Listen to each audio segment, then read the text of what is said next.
Often we feel like our children aren't familiar with death, but they are. They see it constantly. They see it when the worm dies in the garden. They see it when the leaves fall. They watch an animated film, and it's in just about every Disney movie there is, so that a parent doesn't have to worry that they're introducing death to their child. What they're doing is just providing a space where they can talk about it together. Hello, and welcome to Grief, Gratitude, and the Gray in Between podcast.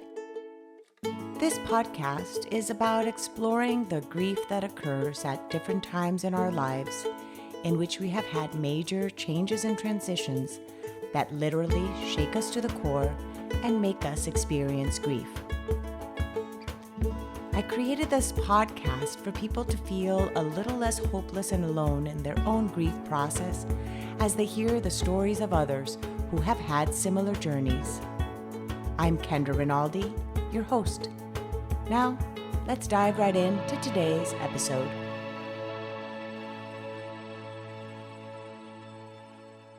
Today on the podcast, you will be listening to a conversation I had with co-authors Dr. Elena Lister and Dr. Michael Schwartzman. They co-authored the book Giving Hope: Conversations with Children About Illness, Death, and Loss.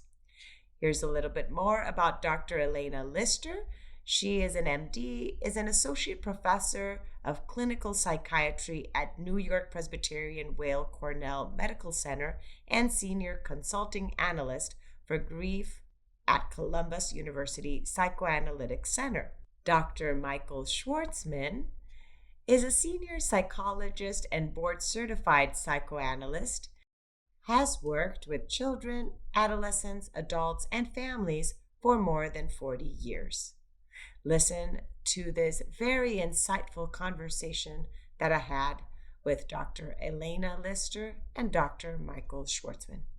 Welcome, Dr. Lister and Dr. Schwartzman. And would you like me to refer to you as Dr. Lister or Dr. Elena Lister, Dr. Michael Schwartzman, Michael, Elena? Where are we at? Where are we at with introductions? Tell me what's the best way. Sure. First of all, thank you so much for the opportunity to talk with you. We are really delighted to be here. I'm sure Michael will say the same. And you can basically call me anything you want. I've been called worse, I'm sure. So, and in the book, we refer to each other as Elena and Michael. So we don't stand on ceremony. It's a very personal book. And so, we're happy to be personal. Thank you, Yeah, Helena. yeah, Thank you. And yeah. Michael, what about you? Are you okay No, with no, I'm fine. Michael? It's a pleasure to be here. It's a privilege to be here, and I'm Michael. Okay, well, welcome to the podcast. So let me ask you each a little bit more about yourselves. Let's start with Elena. Where do you live? A little bit about your family structure, and then we'll move to Michael, and then we'll intertwine of how you both met. So take Okay. it. So I live in New York City. I'm a born and bred New Yorker. I've lived here most of my life, except for I went away for some parts of training, came back to live here. I'm married. I have three children, two of whom are living, and one who died when she was 6 years old.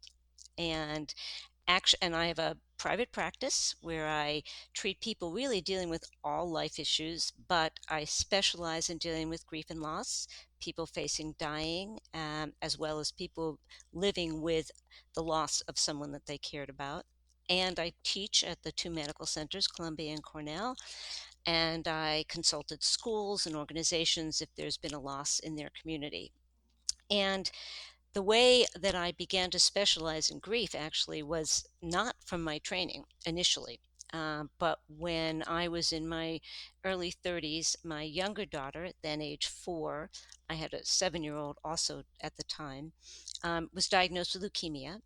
She spent the next 2 years mostly in the hospital and relapsed once at a bone marrow transplant, relapsed again, and then they had nothing else to offer her for cure, and she died almost exactly 2 years to the day after she was diagnosed. And at that time, we found that even professionals in psychiatry and psychology could not easily talk with us about what was going on. And I decided then and there that I didn't want other people to feel as emotionally alone as we had felt during big chunks of our journey. And so I sort of took a detour, and the rest of my career has been that a chunk of it is devoted to that. So Michael can tell you who he is, but we met because of that, because I consulted schools when there's a loss. Thank you so much. And your daughter was Liza. Is it Thank you. Liza? You can say her name a It's hundred Liza. times. Keep saying it. That's okay. Yes. Yes, Liza. Thank Thank you. you. Yes. And thank you to Liza too for inspiring this book as well, as in her short life still created a big impact, because now her life is a ripple effect in other people's lives. So I treasure that thought. Thank you so much. mhm, Really. yes. And Dr. Schwartzman, Michael, tell us about you. Thank you for asking. So my family and well, I'm from Montreal, though I grew up the majority of my life in New York. My father sent out 100 resumes and he got one job uh, teaching at Columbia. So we moved to New York. So I have three children. They are all of age and living on their own, for better and for worse. But we raised them, and I live in Larchmont, which is a suburb outside in Westchester County, outside of New York City. But I work on the Upper West Side in New York.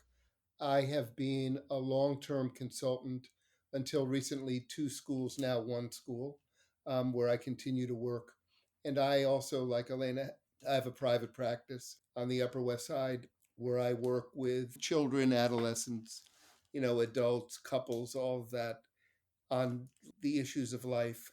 But I've always been very interested and very involved in the world of children, felt very strongly that I had to be fit to take on all of the issues I figured I was going to be taking on working with children and their families, even though, or especially because illness and death have always been so scary to me. I put myself into situations to learn, the main one being working with Elena and coming to a mind where I could basically tolerate the idea of thinking and talking about illness and death, and then actually working and writing on the subject with her. So that's what brings me here, or gets me here. Thank you so much for sharing. And I want to ask, now I'm going to ask you, Michael, since you mentioned it right now, that it's always something that you feared.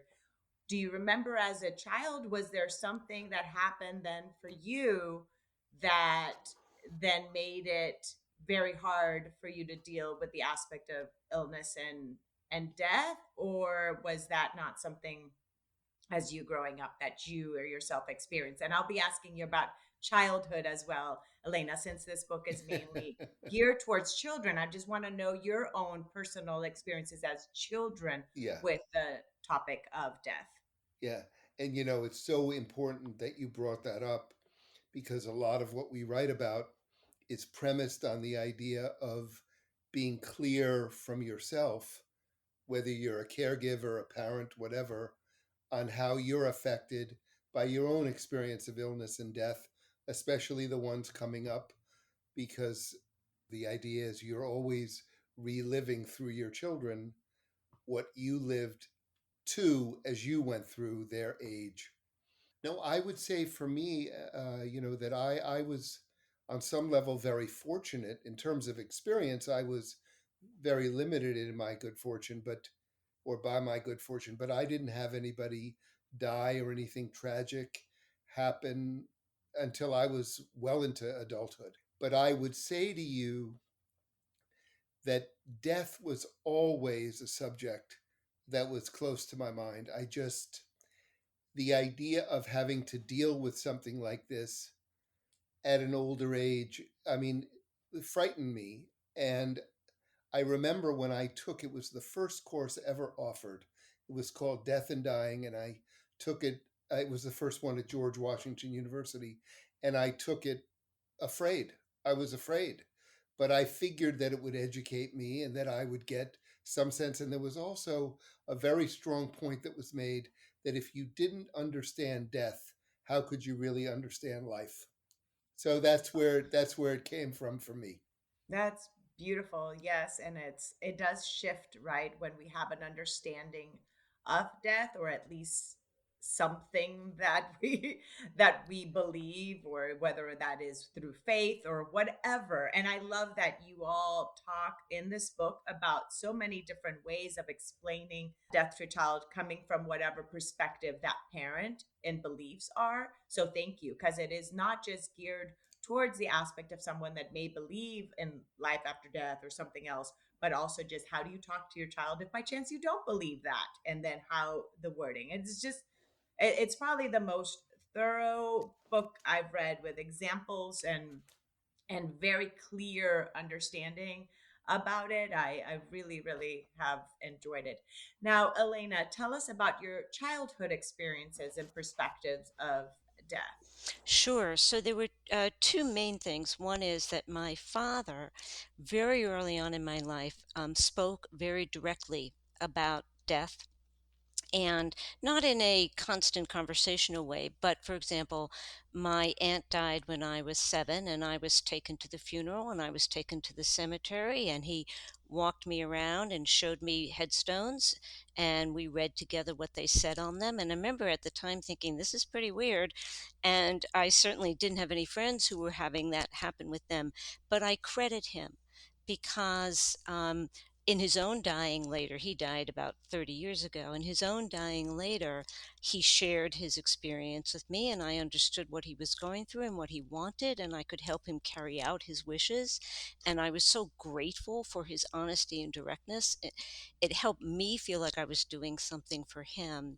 So I really credit him with whatever ability I've had to face dying directly. And then as a child, I had a very severe illness and was hospitalized for a chunk of time when I was 12. And I was alone for most of that hospitalization. Back in those days, parents didn't stay with children, and I was Mhm. on an adult floor. And I felt afraid, didn't understand fully what was going on. What I had was very rare, and nobody really understood and could talk to me about it. And so I was living with some notion at that point that I was already very vulnerable. So that sort of is inculcated into me, that sense of vulnerability, and that life is precious, and that we don't know how long we're going to be here. Um, Mm. and I just also want to say, when my daughter was ill, and she was told that we were told that she was terminally ill, we spent the last 3 months of her life, my older daughter, my daughter who was dying, my husband and myself, and all of our friends and family, talking about the fact that she was dying. My then 5 and 3/4 year old talked about her dying.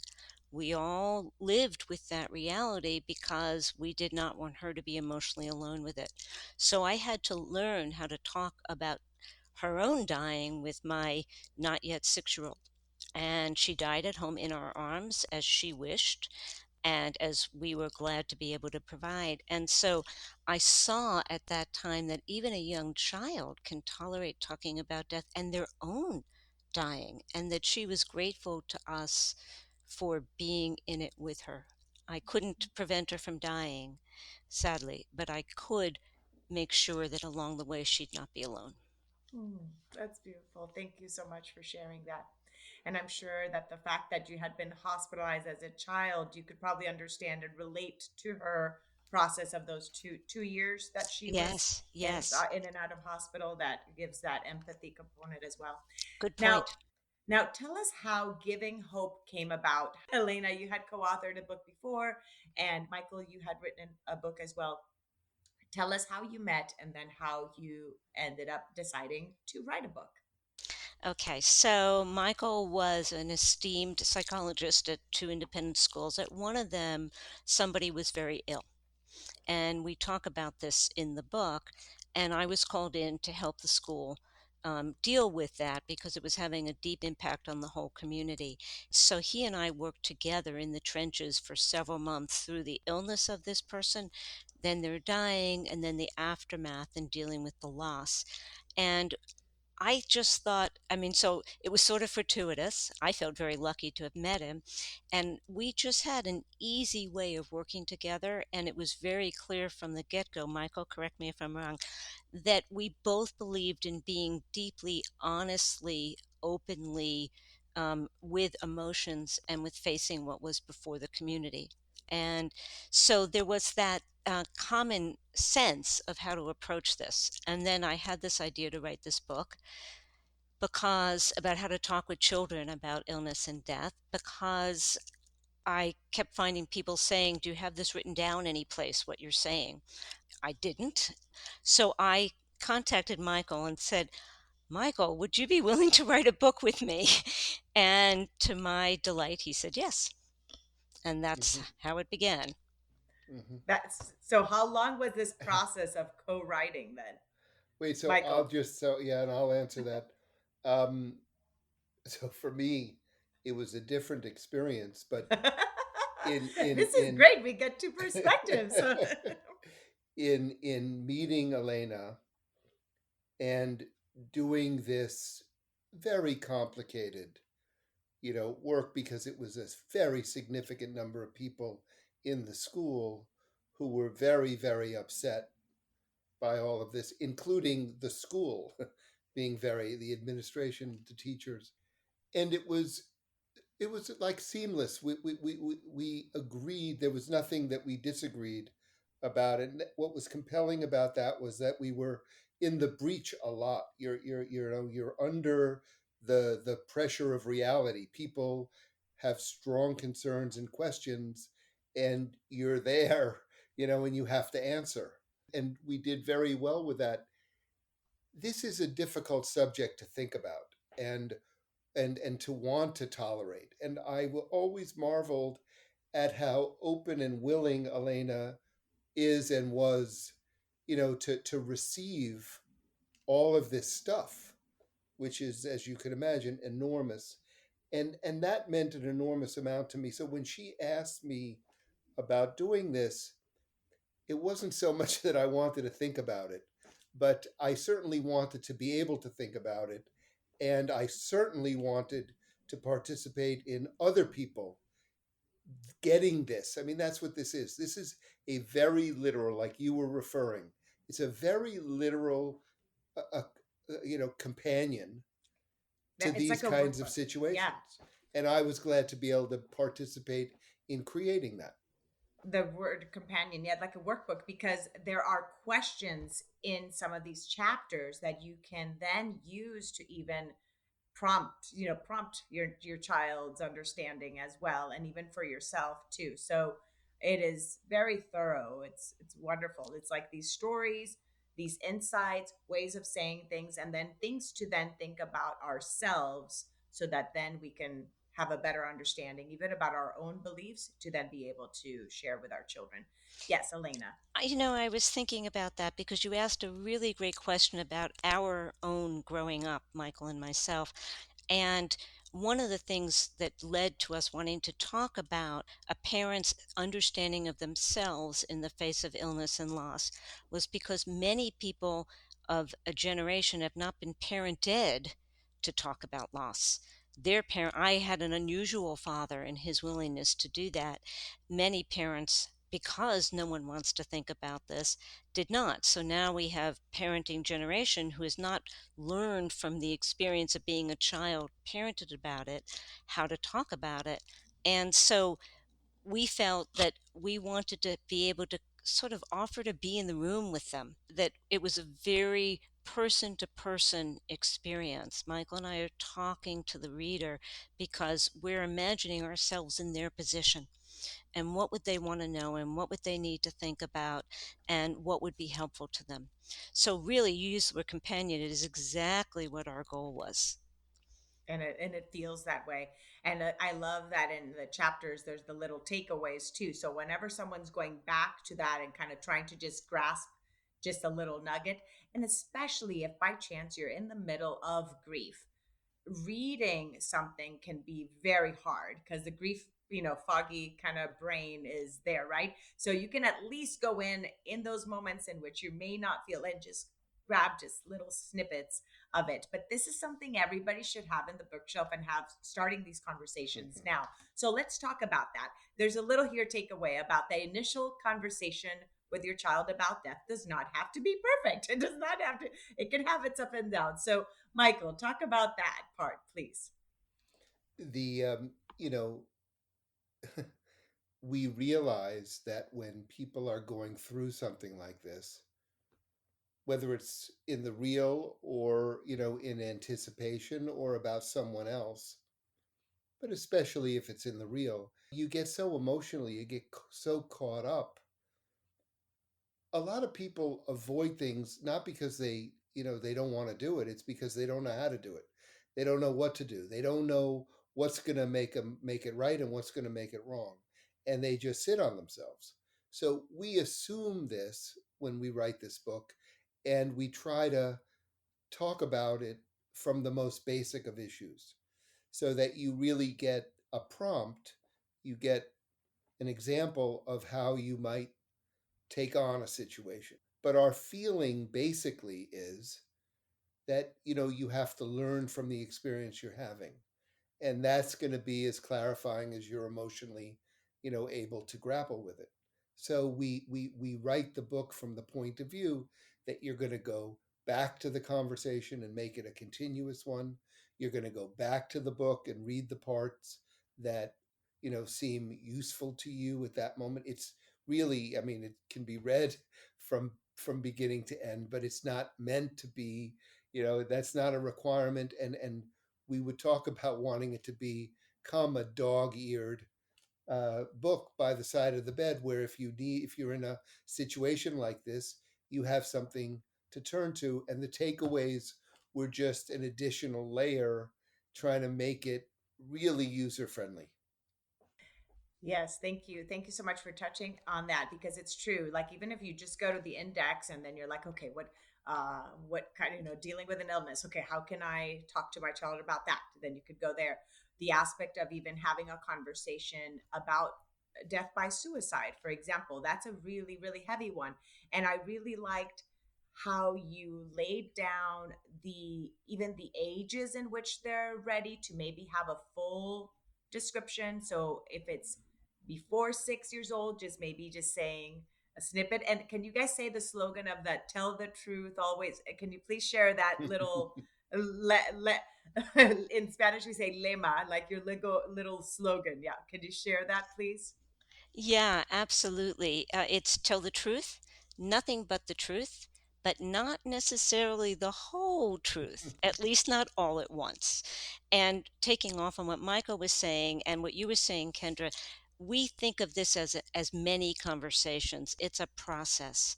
And one of the wonderful things about children is how they can present you with a question you're completely unprepared for at just the time when you have the least moment to think about it and you're on the spot. As you're turning out the light to go to bed, by the way, mom or dad or aunt or uncle or whatever. And so we offer that if you don't know how to answer a question at that time, you can say, we always want to validate that the questioning is wonderful. So it's a great question. I really want to think about it for a few minutes or until tomorrow morning. Why don't we talk about this tomorrow morning? And then, of course, you must talk about it tomorrow morning. So that's one thing. And then also, if you feel like the way you handled it was a complete mess up. And we have some examples in the book of people who felt like they messed it up because they got emotionally overwrought, as all of us do. Um, we want to reassure you that that's okay. We're human. We don't have to be perfect. And it's a wonderful model for your child that they don't need to be perfect either, that you can go back if you think you've had an impact on somebody that you're not happy with. You can go back and revisit it with them. Something like, um, remember when we were talking about Aunt Jane dying? I don't think that I explained it the way I wanted to. So let's talk about that again. So it doesn't have to be done in one conversation. It doesn't have to be done at that moment. It doesn't have to be done absolutely correctly. The goal here is that you're developing a bond with your child in which they know they can trust you to tell them the truth, and they understand that you respect them enough to deal with big, serious issues with them, and that you're not going to leave them alone with them. Thank you so much. And Michael, please dive deeper into that same aspect of the truth and the reality of why it is so important, because some of these stories here in which parents might have told their child that the dog went and lived to a farm and they went ahead. There was one. Can I? And is it okay if I share a little bit of that? I don't want to mess up somebody's reader. Yes, okay. The reading experience, but No, that no, no. okay, that the child got home and there's a new dog. And if I don't say the names because there's so many different characters, but the child got home, there's a new dog, and the other dog's not there, and it's just been sent away. And then it was not till later, when was she in college or was it in high school, when then that dog died, that then the parents did the same thing again. And then it clicked, oh, wait a minute, is this what you guys did? So, can you dive into why then, in that scenario, if parent, what that created then for that child? Yeah. What we're talking about in terms of honesty is very connected to how you know your child, where your child's at, what they can understand. So it's always advocated that you tell your child, but the way you tell your child and what you tell your child is very tapered to what you think your child is ready to hear and able to hear. And because the conversation is ongoing, it's also a progression where you can bring in more and different things as your child asks you or tells you or comments to you. It's a buildup. You know, there are two things going on for us. Number one, we want the other person to really have a sense, like I have with Elena, that you can come to them with whatever's bothering you. That's so important because you don't want the child to feel alone. You don't want the child to sit inside themselves. You don't want to give the child the indication that you can't hear it or can't take it. You want to be the receiver of all of that. And then also, and very important, you're building up the child's capacity to handle these things themselves.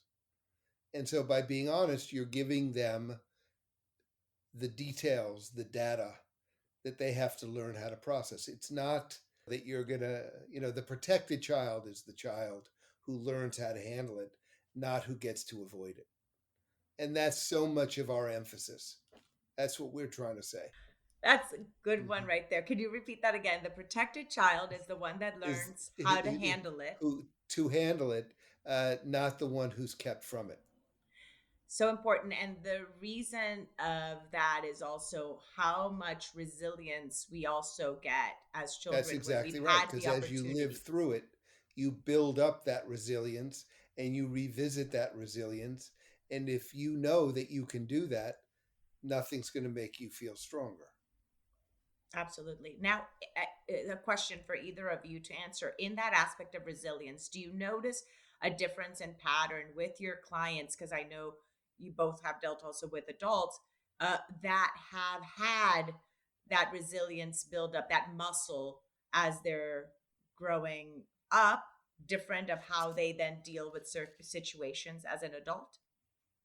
Yeah, and to take off on that, I want to go back to what are the problem if you're not honest? And if you're not honest, what happens is that your child begins to know that they can't count on you to tell them what's really going on. And then there's an erosion of trust. And if you're not going to come to them with what's going on, they may not come to you with what's going on.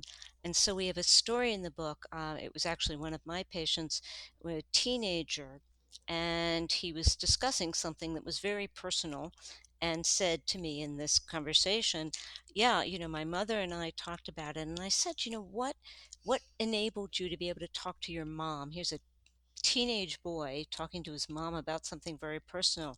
And he said, because she's always come to me to talk with me directly about things. And he raised some examples. And so basically, what you see in that is the resilience is I handled something hard before. So now here I am as a teenager. I know I can handle hard things.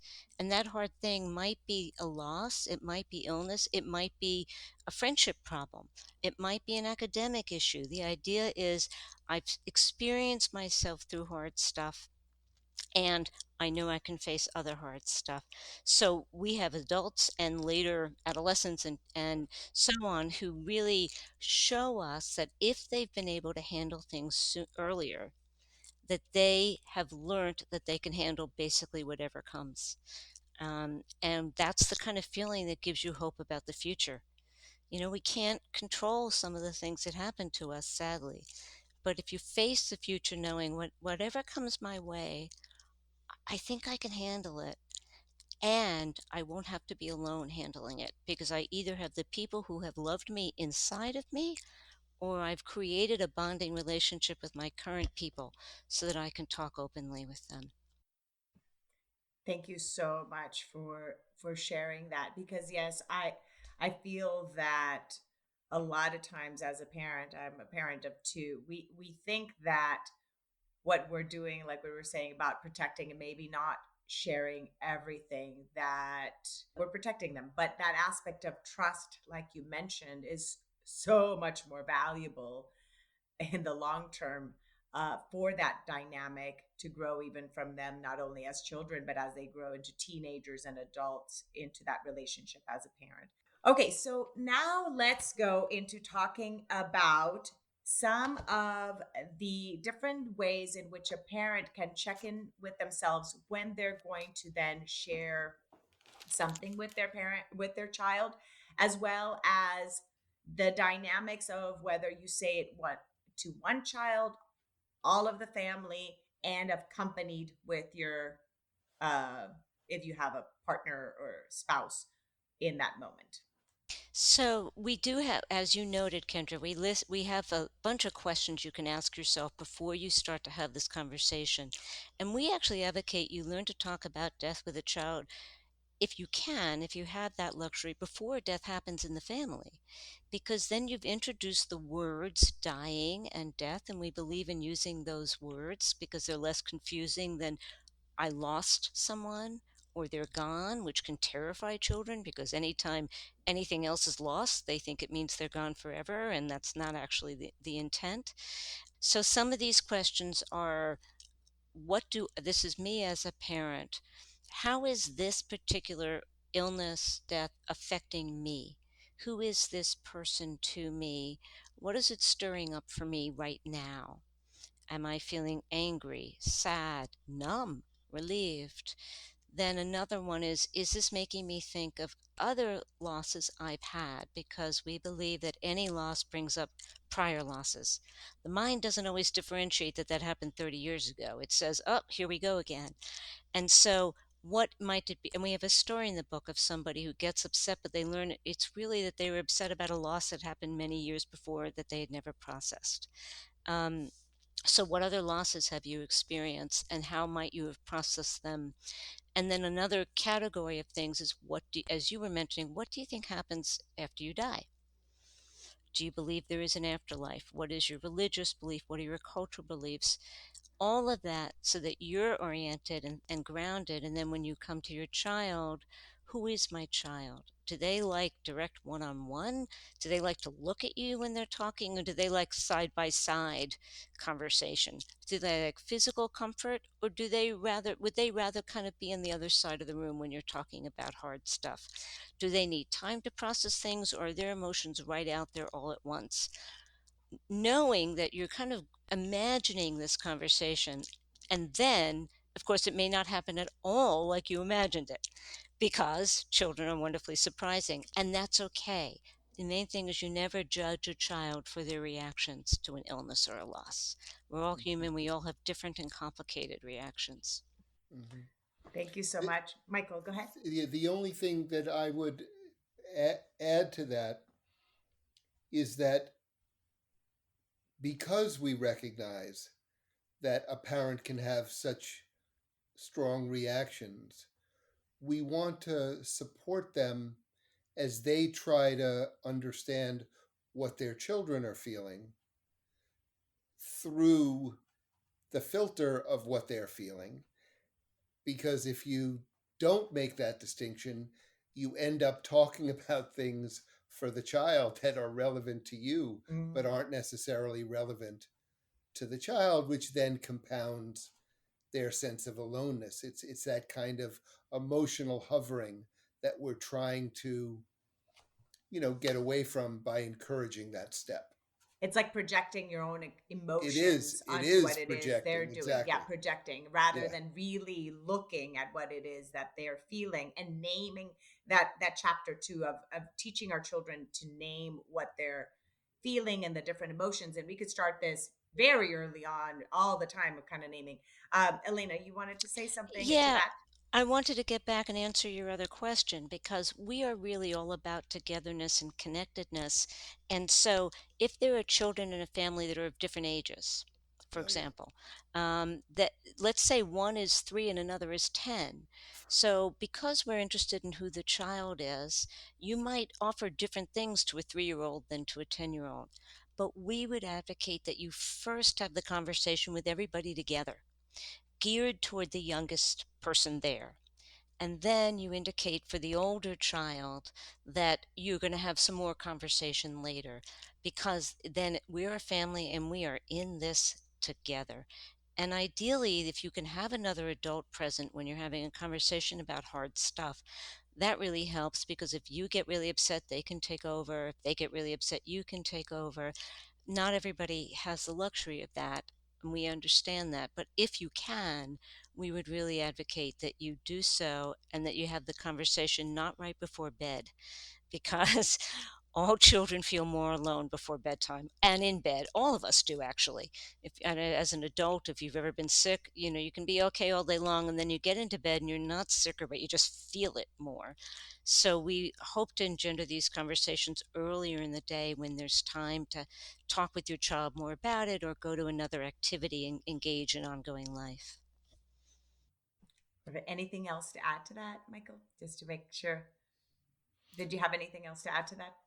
I'm good with what we've said. I think that, yeah, no, we have, if you want to talk about how to set up the conversation Let's for do the that. child, if you want, our effort, like we said, is to give all the bare bones, help you just walk through the conversation.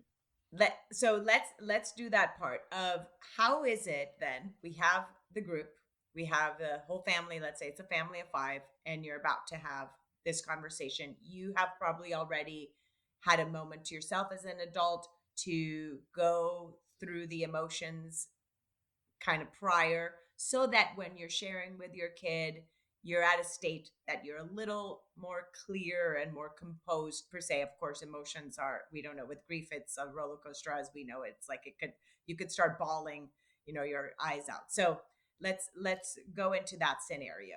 So we talk about, the idea that people are people, and the showing of emotion is fine. It's showing it in a way that's overwhelming, that it becomes more complicated. And so, to the best of one's ability, one, like you said, is in check. It's preferable to gather together in a comfortable place where people are very familiar. It's obviously preferable not to have electronics involved, because this is a different kind of a conversation. Um, Things are probably better said in a shorter way than in a longer way. But the idea is people spending time together and being around with each other is in itself very comforting. And, really what you're trying to do is you create an atmosphere that's conducive to your children sharing as they would whatever responses they have. And if you notice, it's very intuitive. The idea is, in the face of loss, we want to promote togetherness, an antidote to that feeling of, you know wherever your mind goes with the thought that you're going to lose somebody or something. Thank you. Thank you for that. And the part of the uniqueness too of grief and the reactions of each individual and the family, of being very aware that not necessarily your children are going to react in the way you might expect it, and how each one is going to react differently. Elena, could you talk a little bit about that? Sure, and we have some examples of our own clinical experiences with that, where a child reacts completely unexpectedly.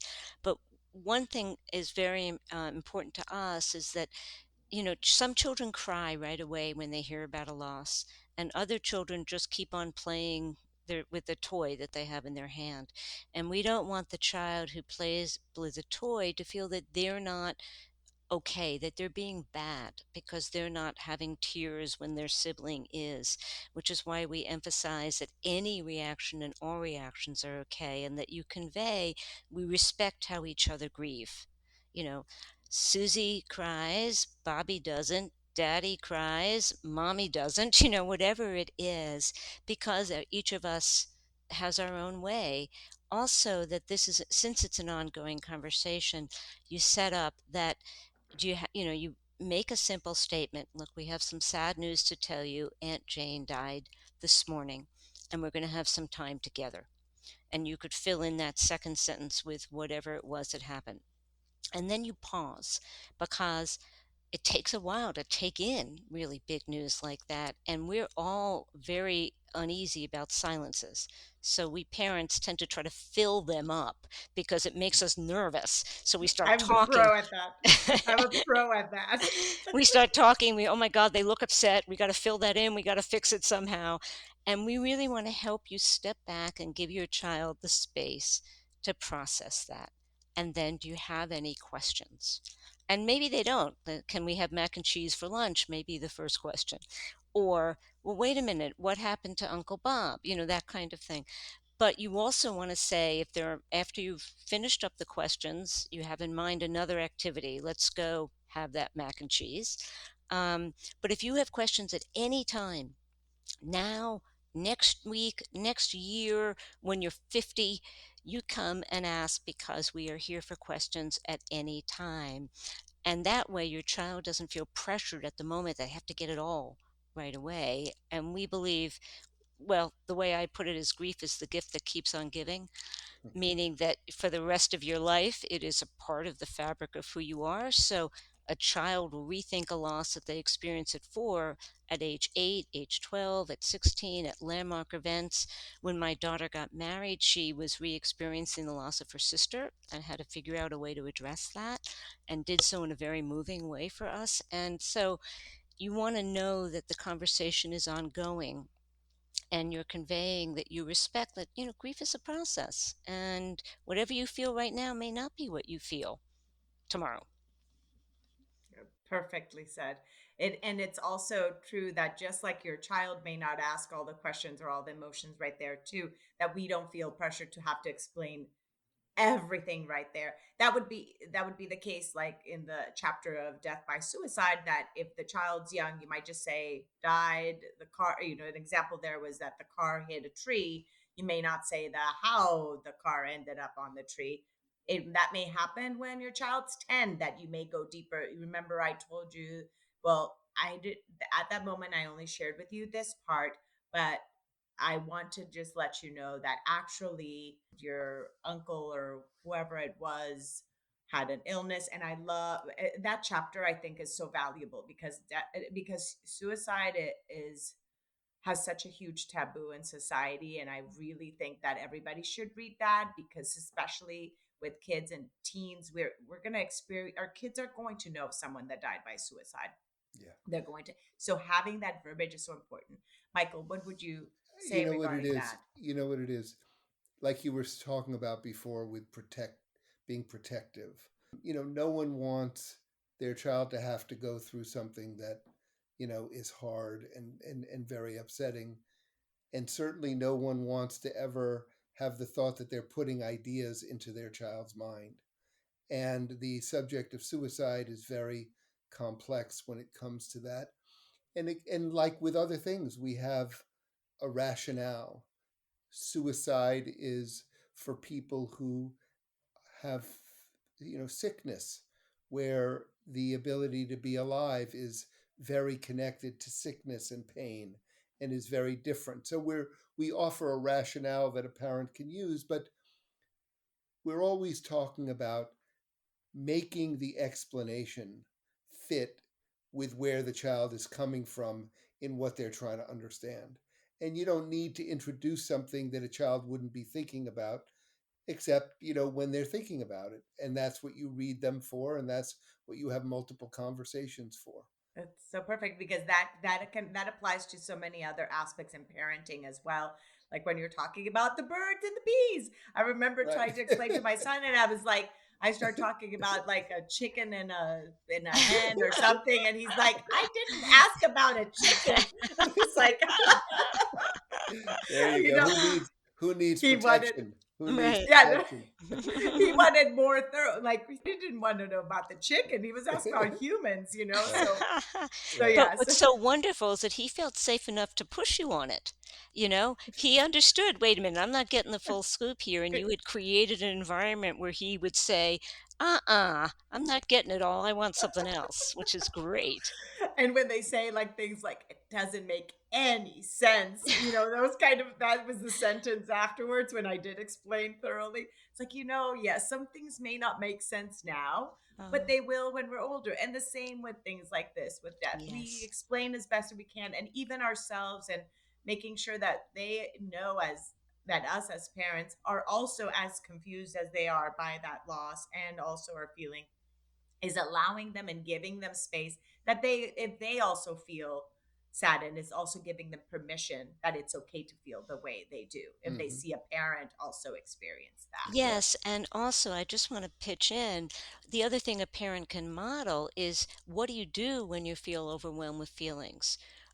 A parent can demonstrate, when I feel like this and they're crying, I want to hug you, I want to call my friend Lisa, I want to listen to quiet music. So you're demonstrating that we all have really strong feelings a lot in life, and rather than running from them, one can do something with them.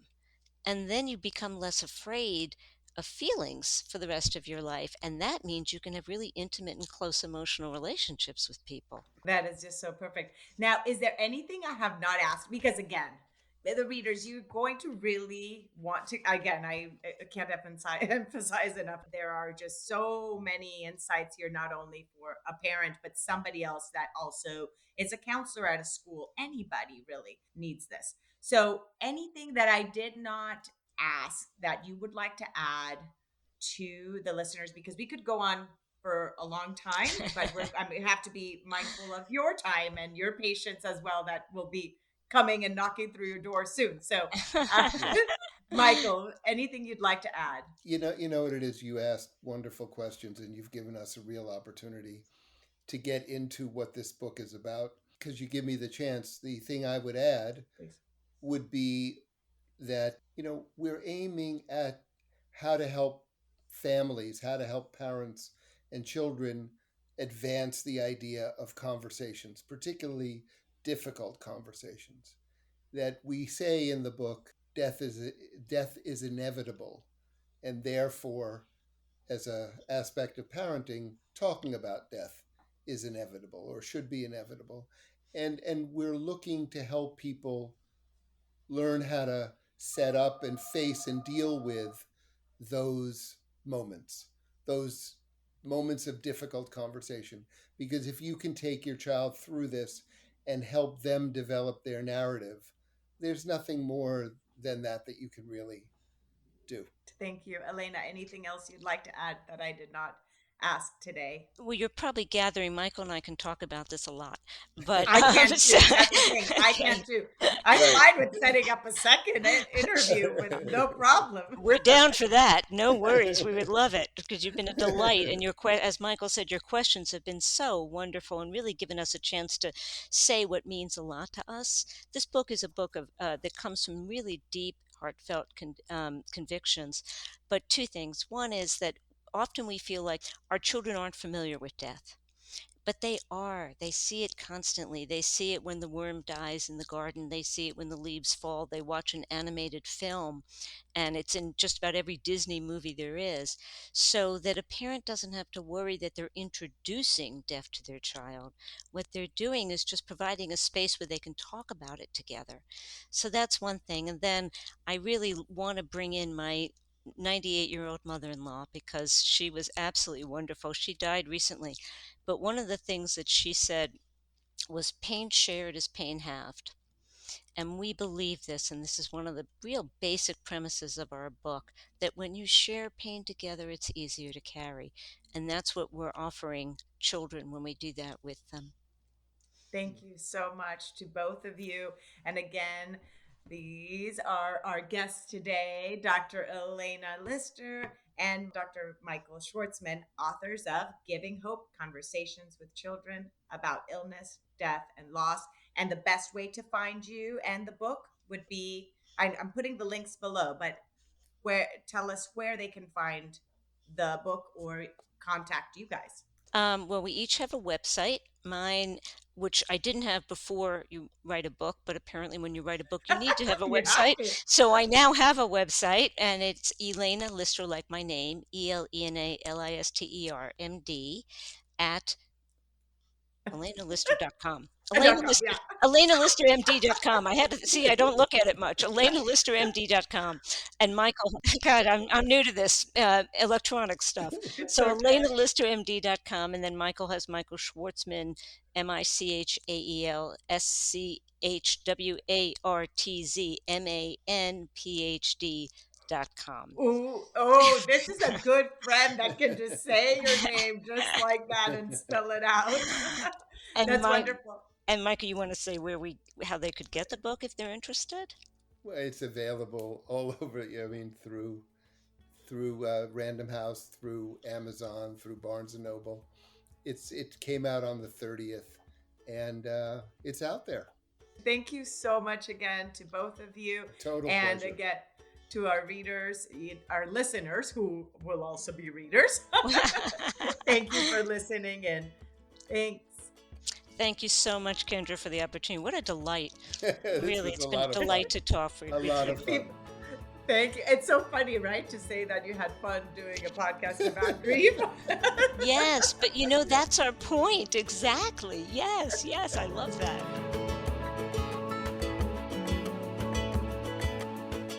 Thank you again so much for choosing to listen today. I hope that you can take away a few nuggets from today's episode that can bring you comfort in your times of grief. If so, it would mean so much to me if you would rate and comment on this episode. And if you feel inspired in some way to share it with someone who may need to hear this, please do so. Also, if you or someone you know has a story of grief and gratitude that should be shared so that others can be inspired as well, please reach out to me. And thanks once again for tuning in to Grief, Gratitude, and the Gray in Between podcast. Have a beautiful day.